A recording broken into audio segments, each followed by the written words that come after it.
Curi barang-barang yang mahal di kereta api. Tapi yang aneh itu dia tidak berniat larikan dari. Lagi tenang-tenang duduk di dalam nunggu yang datang dan tangkapnya. Berani dan sombong kok. Nunggu orang kan? Aku nunggu kalian. Borgol dirimu sendiri. Borgol kan? Aku tidak punya waktu untuk canda, antar pergi. Pada saat ini, pencuri lagi bertindak. Borgol itu juga begitu kan?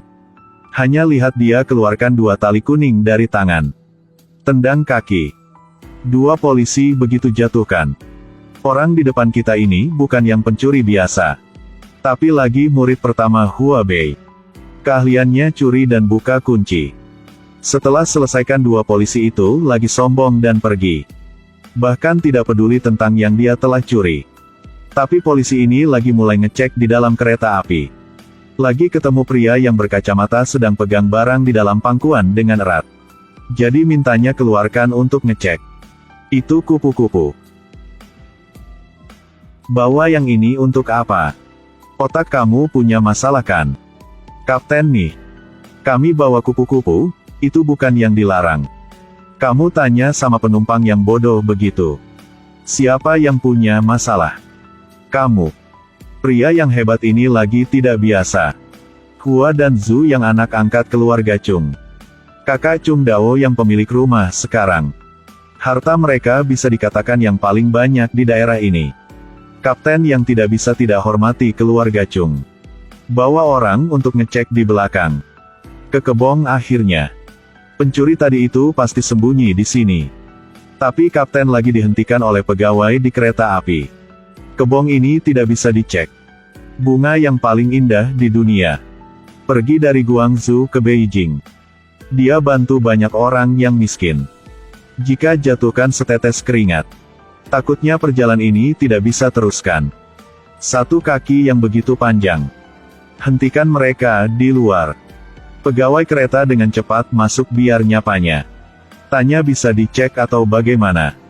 Pencuri? Aku tidak bisa peduli. Tapi kamu yang ngecek di tempat aku. Aku tidak bisa lepaskan yang ini. Yang ini Jin Dou Nong. Namun jaga kebun bunga yang besar. Tapi yang di samping juga nyanyi lagi tidak lakukan yang lain.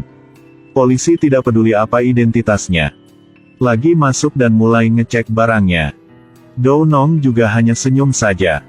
Lalunya lagi bisa cium suatu bau yang harum bunga. Tambah kipasnya. Semua lagi kena koma.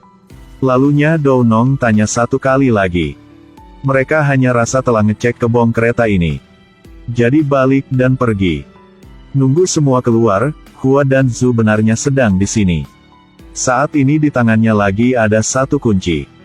Lagi dapat banyak usaha untuk bisa dapatnya. Karena mau hancurkan pusaran hitam ini di depan ini. Lalu buka pintunya, di dalamnya ada seorang tahanan. Tapi nunggu saat lepas topengnya. Lagi temukan yang di dalam lagi yang palsu. Para prajurit di luar juga tiba. Ketika kedua belah pihak akan pergi dan lawan. Tiba-tiba seorang pria berbaju hitam lompat turun dari atas. Segera berurusan dengan polisi yang akan datang. Yang ini Yi Fang, bos gangster. Pemimpin organisasi pengejaran gangster terbesar. Tujuan mereka kali ini. Untuk dapatkan gulungan gambar. Benda itu adalah harta karun yang telah hilang selama bertahun-tahun. Sekarang akhirnya ada jejaknya. Tersembunyi di kursi nomor 15 di kebong ini. Tapi saat mereka perlahan dekati, gadis yang duduk di depan tiba-tiba berdiri. Bertindak dengan pisau fatal. Tapi semuanya diselesaikan dengan lembut oleh Yi Fang. Buat pisau jadi 2 bagian. Lagi dengan mudah kontrol pria yang ingin larikan diri. Tapi dia jelas-jelas pakai riasan. Yi Fang maju dan lepaskan rambut dan jenggotnya. Kemudian tanya keberadaan gulungan gambar itu. Tapi jawabannya mengejutkan semua orang. Katanya dia yang utusan negosiasi dari selatan. Tidak tahu apapun tentang gulungan gambar yang Yi Fang nyebut. Ada yang ingin bunuh orang. Dengan teriakan Hua dan Zhu. Semua penumpang di kereta berdiri untuk hentikannya. Tapi saat ini, pria berkacamata di sebelahnya lagi rasa aneh. Dia dengar suara di koper yang di bawah kaki pria itu. Sebagai kutu buku, baru saja mendengar dia telah tahu itu bom. Tetapi dia dan yang saling pergi, lagi bilang. Koper ini benar-benarnya bukan punya mereka. Baru buat suasana menjadi tenang lagi. Di bawah paksaan Yi Fang, dia mengeluarkan kopernya. Ada bom di dalamnya. Penumpang lagi jadi panik. Begitu kalau bom meledak mereka semua akan mati. Tapi jendelanya telah terkunci. Bahkan kacanya juga yang temper. Dan bomnya tinggal 3 menit lagi. Pada saat inilah Hua dan Zhu berdiri dan bilang. Aku Hua dan Zhu. Sebagai mahasiswa. Teman aku seorang mahasiswa teknik. Dia bisa memecahkan bom ini. Semuanya tenang sebentar, biar berinya waktu bisa gak? Kereta api masih bergerak. Dia akhirnya pecahkan bomnya. Tapi sebelum bisa senang, kecelakaan terjadi. Orang yang ngaku sebagai utusan selatan tadi. Lagi begitu mati. Bahkan orang yang bersamanya juga meninggal karena diracun. Tetapi senjata pada pria itu lagi pisau Hua dan Zhu. Semua juga karena orang yang bernama Zhang Wenzi. Di Tiongkok masa dulunya, utara dan selatan terbagi. Hanya menghancurkan selatan yang bisa menguasai utara. Dan di sebelahnya ada orang-orang gangster. Namanya Zhongwu. Yang dari sekte Tianlu. Paling pintar dalam penipuan. Wei Bet Heng. Juga sekte yang tidak diterima oleh semua orang. Sekarang adalah periode awal Cina. Tidak cocok dengan cara keberadaan sebelumnya. Mereka ingin temukan gulungan gambar yang telah lama hilang. Untuk mau lepaskan bidang gangster. Tapi Zhongwu yang tidak mau biarkan yang ini terjadi. Jadi baru dengan Zhang Wenqi lagi rencanakan pembunuhan di kereta api.